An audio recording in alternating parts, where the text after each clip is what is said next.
자, 오늘은 요한복음 8장을 공부할 차례죠. 요한복음 8장의 전체 구조는 크게 세 개의 단락으로 나눌 수가 있습니다. 1절부터 11절, 그리고 12절부터 20절 말씀, 그리고 마지막 21절부터 59절로 이렇게 세 단락으로 나눌 수가 있는데요.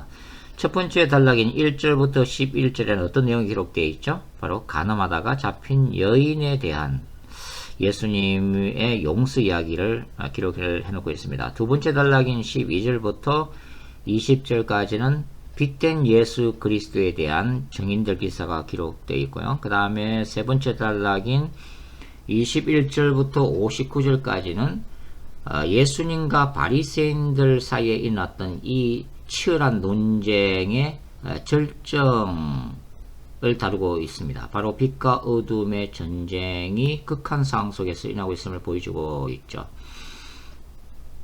먼저 가늠하다 잡힌 여인 사건을 함께 살펴볼 텐데요.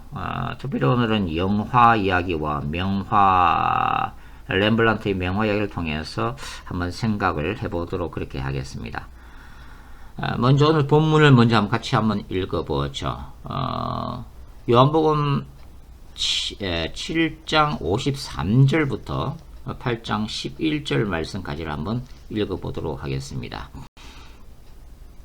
7장 53절 다 각각 집으로 돌아가고 예수는 감난산으로 가시니라. 아침에 다시 성전으로 들어오시니 백성이 다 나오는지라 앉아서 그들을 가르치시더니 서기관과 바리새인들이 음행 중에 잡힌 여자를 끌고 와서 가운데 세우고 예수께 말하되 선생이여, 이 여자가 가늠하다가 현장에서 잡혔나이다. 모세는 율법에 이러한 여자를 돌로 치라 명하였거니와 선생은 어떻게 말하겠나이까? 그들이 이렇게 말하면 고발할 조건을 얻고자 하여 예수를 시험함이러라. 예수께서 몸을 굽히사 손가락으로 땅에 쓰시니 그들이 묻기를 맞이 아니하는지라. 이에 일어나 이르시되 너희 중에 죄 없는 자가 먼저 돌로 치라 하시고 다시 몸을 굽혀 손가락으로 땅에 쓰시니 그들이 이 말씀을 듣고 양심의 가책을 느껴 어른으로 시작하여 젊은이까지 하나씩 하나씩 나가고 오직 예수와 그 가운데 섰는 여자만 남았더라. 예수께서 일어나사 여자 외에 아무도 없는 것을 보시고 이르시되 여자여, 너를 고발하던 그들이 어디 있느냐? 너를 정죄한 자가 없느냐? 대답하되 주여 없나이다. 예수께서 이르시되 나도 너를 정죄하지 아니하노니 가서 다시는 죄를 범하지 말라 하시니라. 자, 오늘 7장 53절부터 8장 11절 이 가늠하다 잡힌 여인 사건은 사실 성경 사본에 따라서 빠진 그런 사본들도 있습니다. 우리는 개혁 성경에 따라서 이제 이 본문을 다뤄보려고 하는데요. 요한복음 7장 53절부터 8장 1절은 바로 이 사건의 배경을 다루고 있죠. 다 각각 집으로 돌아가고 예수는 감람산으로 가시니라. 바로 유대인들과 예수님을 비교하고 있는 구절이죠. 유대인들은 다 각각 자기가 돌아갈 집으로 돌아갑니다. 그런데 예수님은 어디로 가세요? 감람산으로 가십니다. 원래 예수님의 집은 어디죠? 예루살렘 성전입니다. 여러분들이 누가복음 21장 읽어보시면 예수께서 12살 때에 일어난 한 사건을 기록하고 있죠. 예루살렘으로 어린 예수를 데리고 올라갔던 그 아버지 요셉과 어머니 마리아가 바로 이 예수를 잃어버리는 사건이 발생이 되는데요. 나중에 예수님을 찾고 보니까 예수님 어디 계셨죠? 바로 이 어린 예수가 예루살렘 성전에 바리새인들하고 논쟁을 하고 있다고 하는 거죠. 그때 예수님이 그런 말씀을 하시죠. 내가 내 아버지 집에 있는 것이 왜 이상하다고 생각하십니까? 바로 어린 예수는 예루살렘 성전을 아버지 집이라고 부르고 있는 장면을 우리가 목격을 할 수가 있죠. 예수님은 감난산이 바로 늘 무릎 꿇고 기도했던, 아버지와 교통했던 기도의 동산이었습니다. 아버지 집이었던 예루살렘 성전은 이제 장사치의 소굴로 타락했기 때문에 예수님은 예루살렘 성전이 아니라 감난산에서 하나님 아버지와 교제를 했던 거죠. 사역을 위해서 중요한 것은 무엇일까요? 바로 하나님 아버지와의 깊은 교제와 또 기도를 통해서 그분의 뜻을 알고 순종하는 것이라고 할 수가 있습니다. 그리고 예수님은 감난산에서 기도하시고 성전으로 들어오시죠. 요한복음에서 예루살렘 성전은 예수님이 진리를 가르치셨던 장소, 하나님의 나라를 선포하셨던 장소고 바로 그분이 사역했던 장소로 나타나고 있습니다. 가늠한 여인 사건, 가늠한 여인 사건을 이제 우리가 먼저 영화를 통해서 한번 살펴보겠는데요. 바로 완벽한 타인이라고 하는 한국 영화입니다. 이 영화를 보신 분은 아시겠지만 이 영화는 40년 지기 친구 부부들이 함께 모여서 다정한 저녁 식사를 하는 자리에서 시작되고 있습니다. 바로 그 저녁 식사를 하는 자리에서 이들이 뭘 시작하죠? 스마트폰 공개 게임을 시작을 합니다. 자신이 가지고 있는 그 스마트폰의 그 은밀한 내용들을 공개하기로 한 장남 삼아 시작된 이 게임은 마침내 시간이 흐를수록 참석자 모두를 두려움과 공포 속으로 몰아넣고 있습니다. 스마트폰을 통해서 전송되는 사진과 통화 내용을 모두 공개해야만 하는 상황이 된 거죠. 바로 그러한 상황 속에서 각자가 그동안 그들의 내면 깊숙이 감추왔던 비밀들이 하나 둘씩 그 전체 모두에게 노출되기 시작합니다. 이 게임에서 자유로운 사람은 단 한 사람도 없습니다. 자유로운 사람들은 바로 스크린 밖에서 영화 속에서 펼쳐지는 이들의 혼란스럽고 우스꽝스러운 모습들을 묵묵히 지켜보면서 즐기는 관객들 뿐이죠.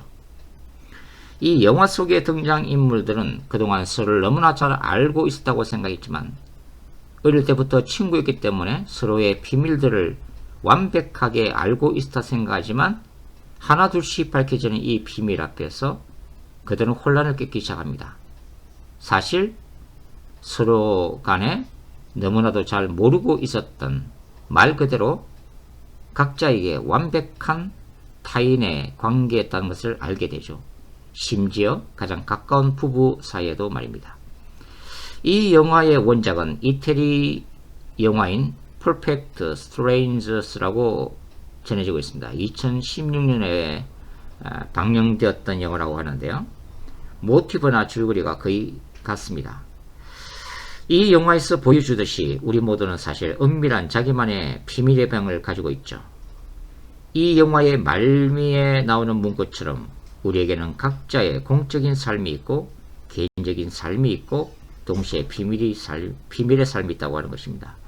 이러한 비밀이 담긴 삶은 남편이나 아내에게조차도 영원히 비밀로 붙이고 싶은 나만의 신비의 영역이라고 말씀드릴 수가 있는데요.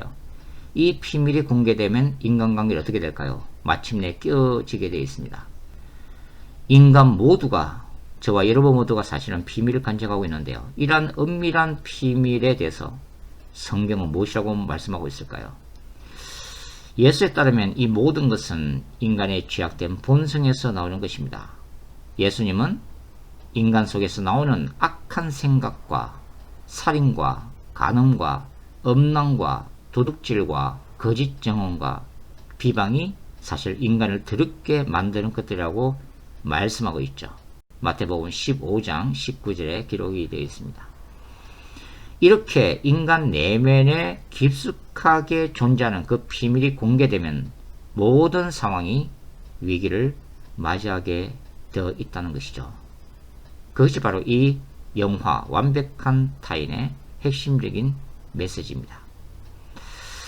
이 영화처럼, 이 완벽한 타인이라고 하는 영화처럼 자신들만의 은밀한 비밀이 노출되어 마침내 돌에 맞아 죽을 절대적 위기에 처한 한 여인의 이야기가 요한복음 8장에 기록이 되어 있습니다. 바로 가늠하다 잡힌 여인의 이야기죠. 자, 이제는 그 유명한 빛의 화가라고 불리는 렘블란트가 그린 가늠한 여인과 예수라고 하는 이 명화를 통해서 이 요한복음 8장에 나와 있는 가늠한 여인 사건을 한번 생각해 보도록 하겠습니다.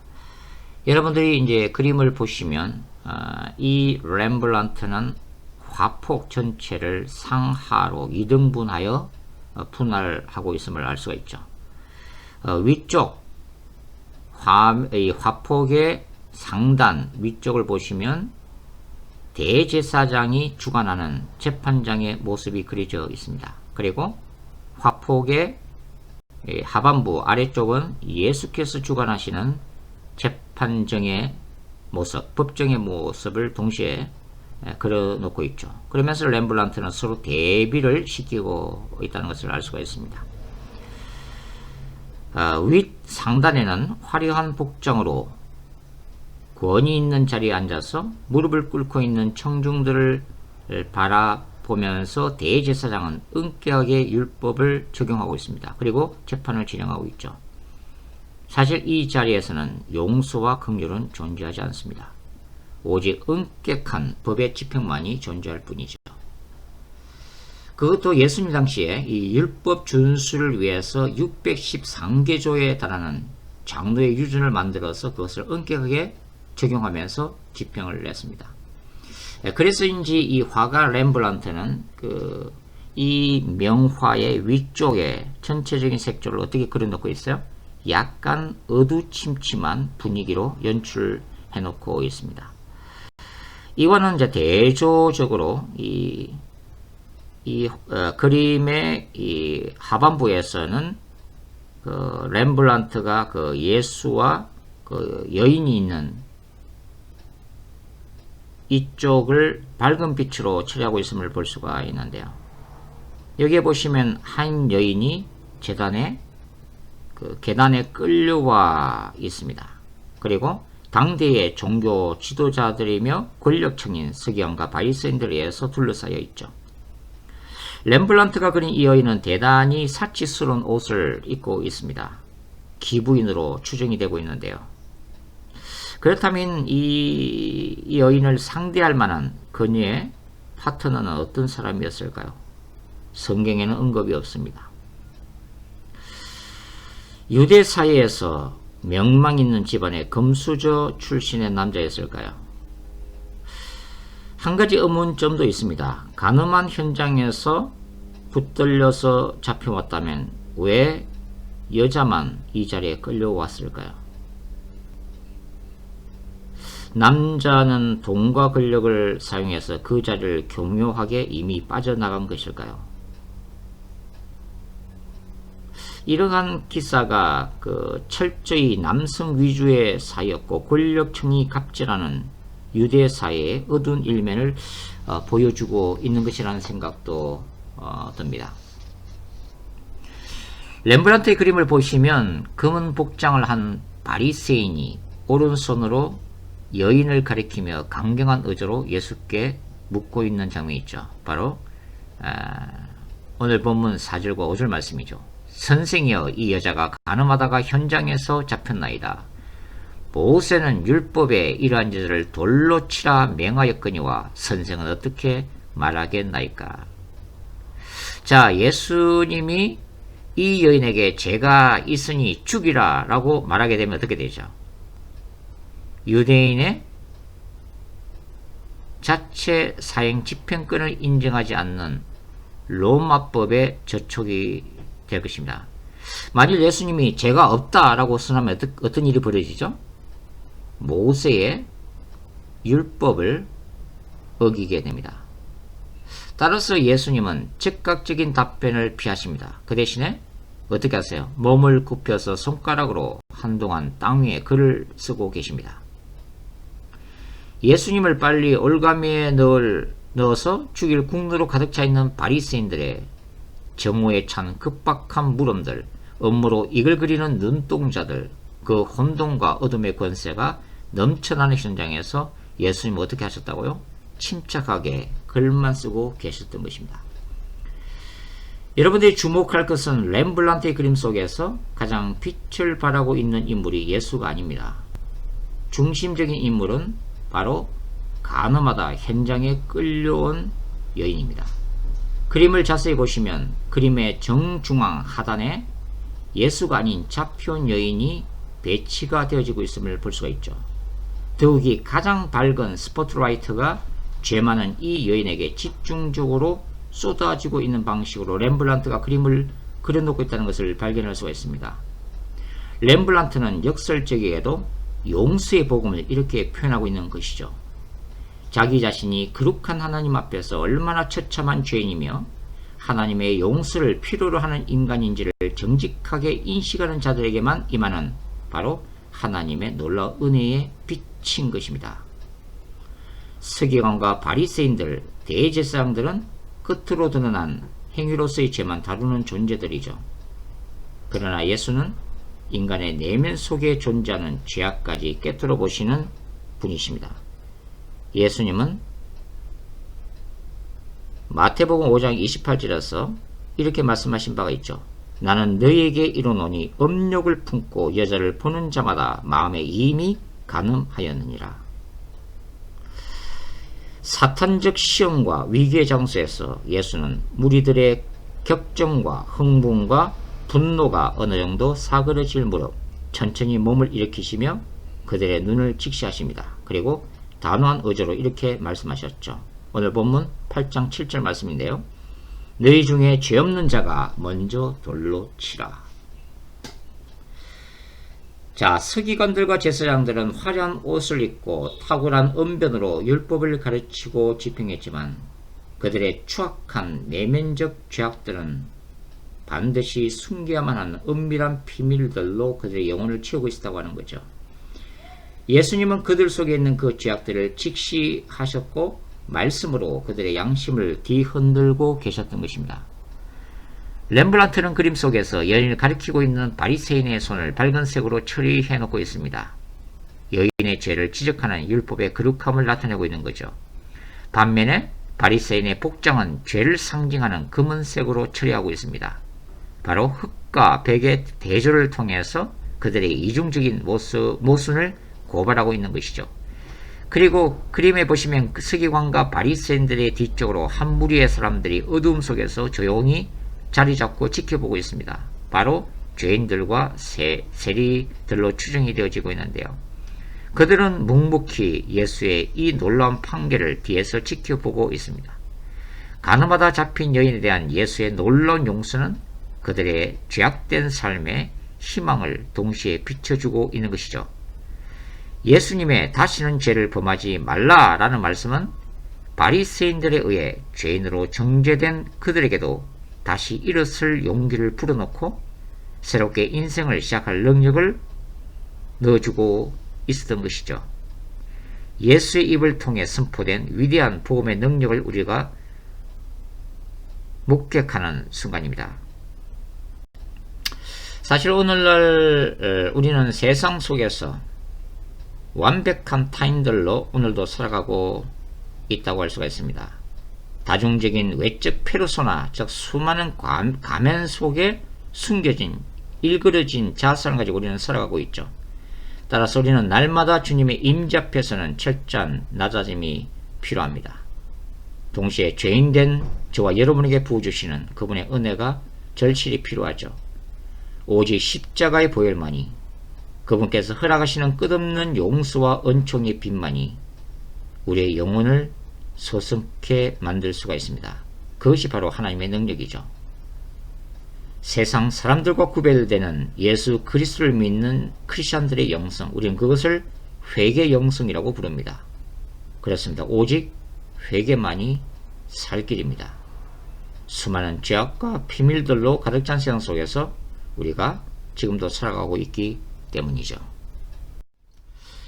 요한복음 8장을 하나의 구절로 정리하자면 저는 8장 12절이라고 생각하고 있는데요. 8장 12절을 한번 찾아서 읽어보겠습니다. 요한복음 8장 12절 시작. 예수께서도 말씀하여 이르시되 나는 세상의 빛이니 나를 따르는 자는 어둠에 다니지 아니하고 생명의 빛을 얻으리라. 예수님이 뭐라고 말씀하시죠? 나는 세상의 빛이다. 바로 요한복음 1장 4절부터 9절에서 이미 언급되었던 참빛으로서의 예수님 자신에 대한 아이덴티티, 바로 정체성을 밝히고 있는 구절이죠. 요한복음에 등장하는 에고 에이미, I am who I am의 한 구절이기도 합니다. 하나님이심을 선포하는 에고 에이미, 나는 세상의 빛이다 라고 예수님이 말씀하고 계시는데요. 세상의 빛으로 오신 예수는 8장에서는 가늠한 여인의 인생에 생명의 빛을 비춰주신 분으로 등장이 되어지고 있습니다. 바로 어둠으로부터 자유케 하신 분이죠. 어둠은 인간을 붙들고 있는 죄의 권세이기 때문입니다. 따라서 이 구절은 이어지는 바리새인들과의 논쟁을 설명해주는 핵심적인 구절이기도 합니다. 바리새인들은 곧 어둠 속에서 걸어가는 자들로 묘사가 되어지고 있기 때문이죠.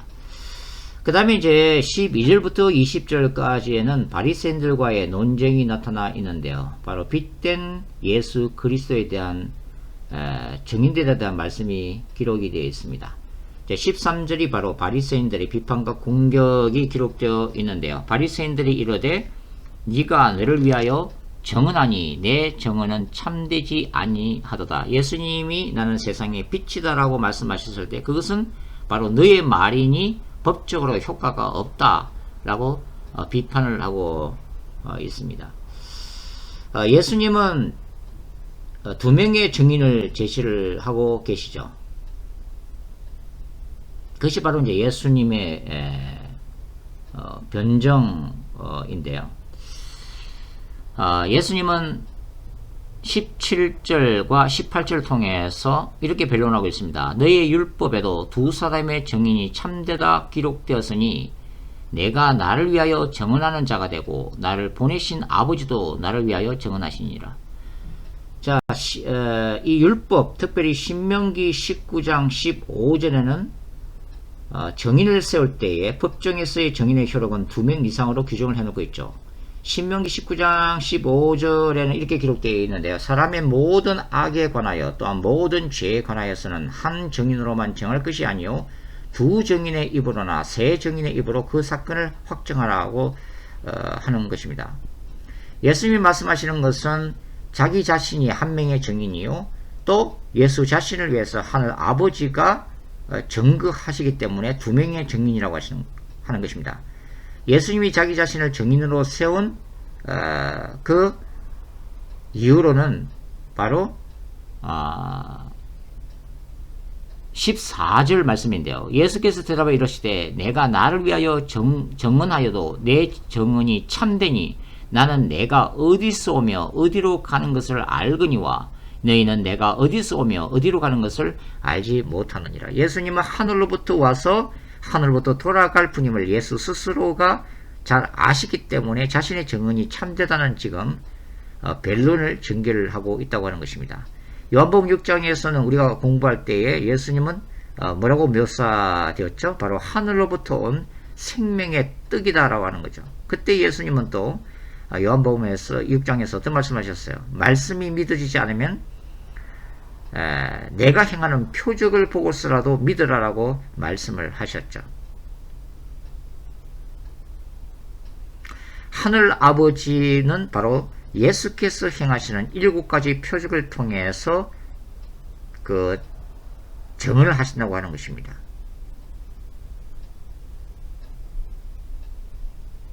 그러므로 예수님은 자기 자신의 정언이 참되다라고 결론을 맺고 계시죠. 그 다음에 이제 21절부터 59절까지가 바로 이 예수님과 바리새인들 간에 일어났던 논쟁의 절정을 다루고 있는데요. 예수님이 행하셨던 거룩한 전쟁은 논쟁을 통해서 진리를 드러내심으로 진행이 되어지고 있습니다. 이 논쟁에서 우리가 31절과 32절 말씀을 먼저 한번 읽어볼게요. 자, 31절과 32절 말씀을 같이 읽겠습니다. 그러므로 예수께서 자기를 믿은 유대인들에게 이르시되 너희가 내 말에 거하면 참으로 내 제자가 되고 진리를 알지니 진리가 너희를 자유케 하리라. 굉장히 유명한 구절이 등장하고 있습니다. 진리를 알지니 진리가 너희를 자유케 하리라. 자, 예수님이 말씀하시는 이 말씀은 자유케 하는 진리죠. 그리고 예수님 자신이 바로 진리 그 자체이십니다. 진리는 빛이고 빛이 어둠에 비치면 어둠이 이기지 못한다고 하는 것입니다. 바로 요한복음 1장 5절의 말씀이죠.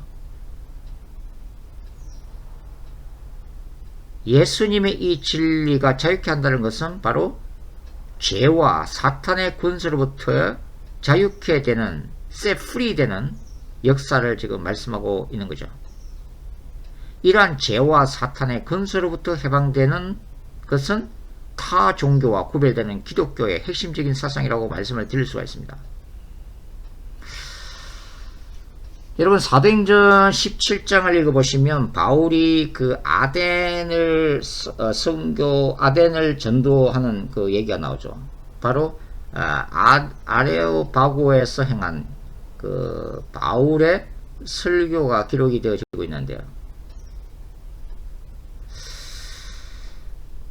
사도 바울은 그 당시 로마의 정신세계를 지배했던 두 개의 학파의 철학자들을 대상으로 설교를 하고 있습니다. 하나는 바로 에피쿠루스 학파였고 또 다른 학파는 바로 스토아 학파였죠. 이런 철학자들을 대상으로 하는 그 설교에서 바울은 어떤 얘기를 하고 있나요?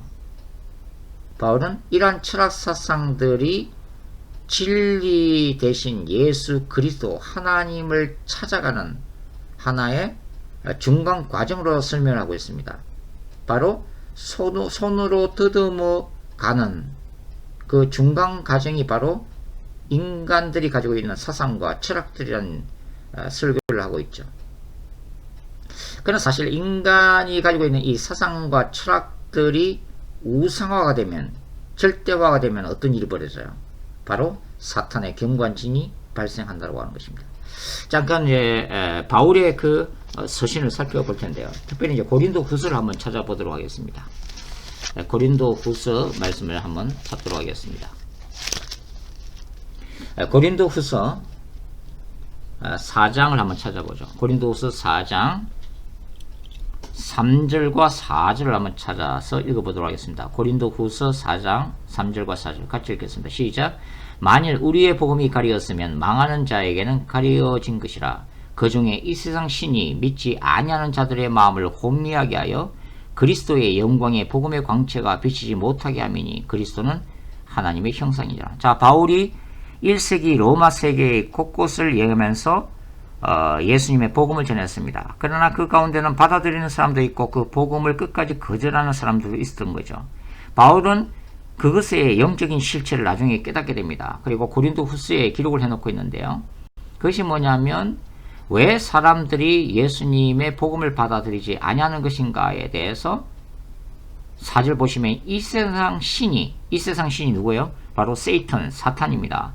사탄이 믿지 아니하는 자들의 마음을 미혹한다고 하는 거죠. 혼미케 해서 결론적으로는 예수 그리스도의 복음의 그 영광이 선포될 때에 그 빛을 보지 못하도록 회방한다고 하는 것입니다. 또 이제 하나의 구절을 한번 찾아볼 텐데요. 바로 이제 10절 고린도후서 10장을 찾겠습니다. 고린도후서 10장 4절과 5절 말씀을 찾아서 한번 읽어보죠. 고린도후서 10장 4절과 5절 말씀 같이 읽겠습니다. 시작. 우리의 싸우는 무기는 영적 전쟁을 얘기하고 있는데요. 우리의 싸우는 무기는 육신에 속한 것이 아니요 오직 어떤 경관진도 무너뜨리는 하나님의 능력이라. 모든 이론을 무너뜨리며 하나님 아는 것을 대적하여 높아진 것을 다 무너뜨리고 모든 생각을 사로잡아 그리스도에게 복종하게 하니. 자, 여기서 모든 이론, 그 다음에 하나님을 아는 것을 대적하여 높아진 것, 모든 생각, 이런 것들은 인간이 가지고 있는 인본주의 사상 철학들을 얘기를 합니다. 그럼 바울은 여기서 뭘 얘기하고 있는 거예요?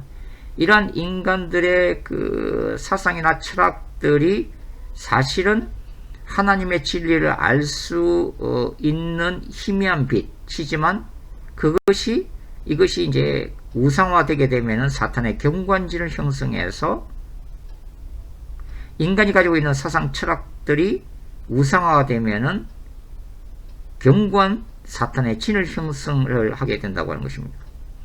결국은 그리스도의 복음을 통한 영적 전쟁은 인간이 가지고 있는 사상, 세계관,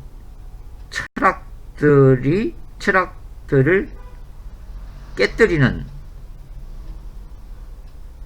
영적 전쟁 과정이라고 하는 것이죠. 그것이 복음을 선포하는 과정이라고 하는 것입니다. 그러니까 지금 예수님과 바리새인들의 논쟁 가운데서 그러한 일이 일어나고 있는 거죠. 빛이 어둠에 빛이 돼 어둠이 결코 깨닫지를 못한다고 하는 것입니다. 바리새인들이 예수님이 진리의 말씀을 전해도 그것을 도무지 깨닫지 못한다고 하는 건데요. 왜 이런 일이 벌어지는가? 바로 예수님은 바리새인들과의 논쟁에서 그것의 실질을 폭로를 하고 있습니다. 바로 이제 38절부터 요한복음 8장 38절부터 44절까지의 말씀인데요. 굉장히 중요한 구절입니다. 굉장히 중요한 단락인데요. 요한복음 8장 38절부터 44절 말씀까지를 같이 한번 읽어보겠습니다. 38절부터 시작.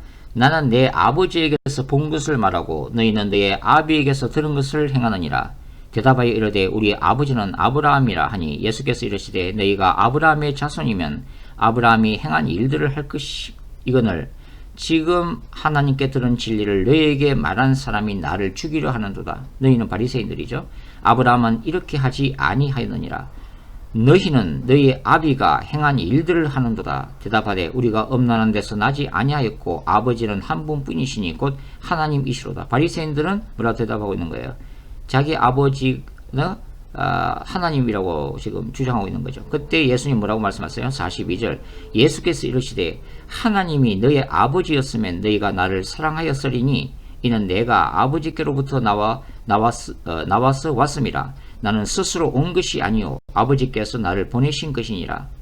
어찌하여 내 말을 깨닫지 못하느냐? 이는 내 말을 들을 줄 알지 못함이로다. 자, 44절. 너희는 너의 아비 마귀에게서 났으니, 굉장히 충격적인 말씀이죠. 너의 아비 마귀에게 났으니 너의 아비의 욕심대로 너희도 행하고자 하느니라. 그는 처음부터 선행한 자요 진리가 그 속에 없으므로 진리에 서지 못하고 거짓을 말할 때마다 제 것으로 말하나니 이는 그가 거짓말쟁이요 거짓의 아비가 되었음이라. 45절. 내가 진리를 말하므로 너희가 나를 믿지 아니하는도다. 자, 지금 예수님은 무슨 말씀을 하고 계시는 거예요? 예수님은 자신의 아버지가 진리의 하나님이기 때문에 그 하나님 아버지로부터 들어온 진리를 전하지만 바리새인들은 그들의 영적 아비가 그들의 입으로는 하나님이라고 말하고 있지만 실제로 그들의 영적인 아버지는 바로 거짓의 아비요 살인자인 사탄이라고 지금 폭로를 하고 있는 거죠. 그렇기 때문에 예수님이 전한 그 진리를 바리새인들이 받아들일 수가 없었다고 하는 거죠. 예수님이 하늘과 땅을 창조하신 그 말씀이 성육신을 입고 7가지 표적을 행하지만 그 표적을 똑똑하게 눈으로 보면서도 바리새인들이 그것을 믿거나 받아들일 수 없었던 것은 바로 그들의 배후에 사탄이 있어서 그들의 영적인 눈을 가리고 더 나아가서 하나님의 아들로 오신 예수님을 대적하고 계속해서 죽이려고 하고 있다고 하는 거죠. 굉장히 무슨 얘기를 지금 예수님이 하고 있는 것입니다. 바리새인들의 배후에 있는 사탄의 실체를 예수님이 지금 폭로를 하고 있다고 하는 거죠. 이 논쟁은 이제 51절부터 59절에 걸쳐서 계속해서 진행이 되어지고 있는데요. 예수님은 이 바리새인들과의 이제 논쟁에서 바리새인들이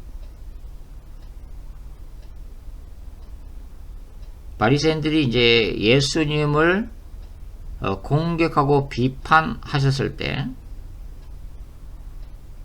이제 그 말씀을 우리가 한번 몇 절부터 읽어볼까요?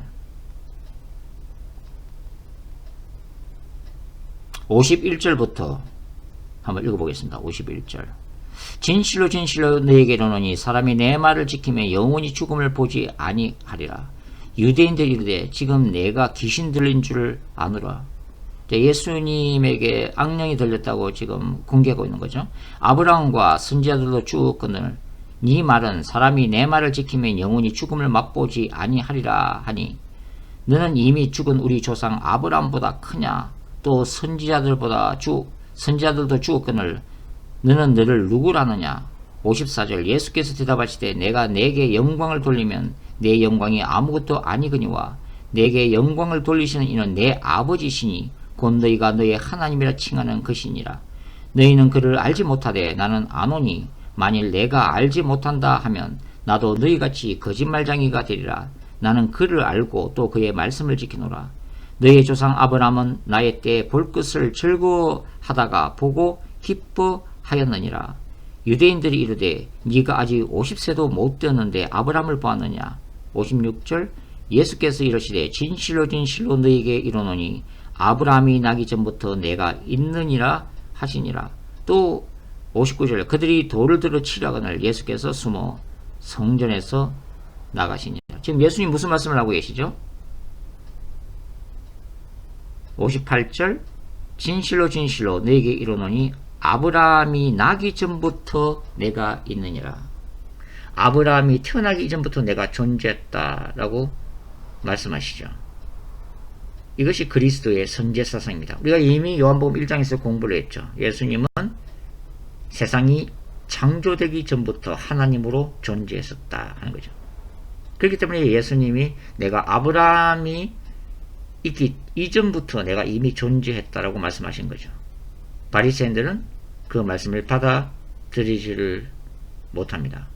예수님이 하나님을 아버지라고 불렀을 때에 바로 하나님 스스로 하나님이라고 하는 그 신성을 주장했기 때문에 신성 모독죄로 간주하고 그를 죽이려고 하고 있다고 하는 거죠.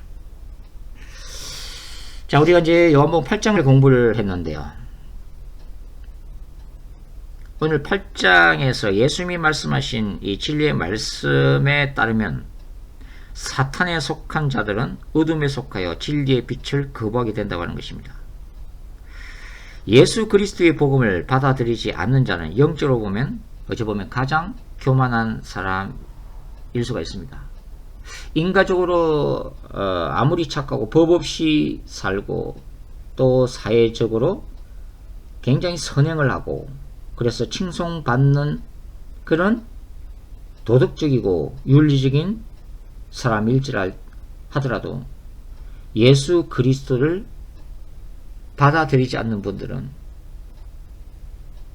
영적으로는 사실 굉장히 교만한 분들이라고 하는 것입니다.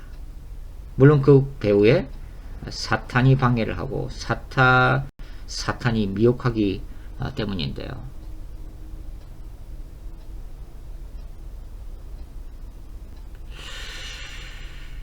예수 그리스도의 복음을 그렇기 때문에 받아들이지 않는 분들을 위해서 우리가 기도할 필요가 있습니다. 저와 여러분이 예수 그리스도의 복음을 더 잘 알도록 어두움에서 나와서 빛에 거하도록 예수 그리스도의 복음이 선포되거나 가르쳐질 때에 어둠의 권세가 떠나도록 빛의 놀라운 능력이 임하도록 그래서 예수 그리스도를 알아 온전히 빛의 자녀들로 세워지는 한 주간이 되었으면 참 좋겠네요. 다음 시간에는 우리가 이제 요한복음 9장부터 함께 공부를 하도록 하겠습니다. 감사합니다.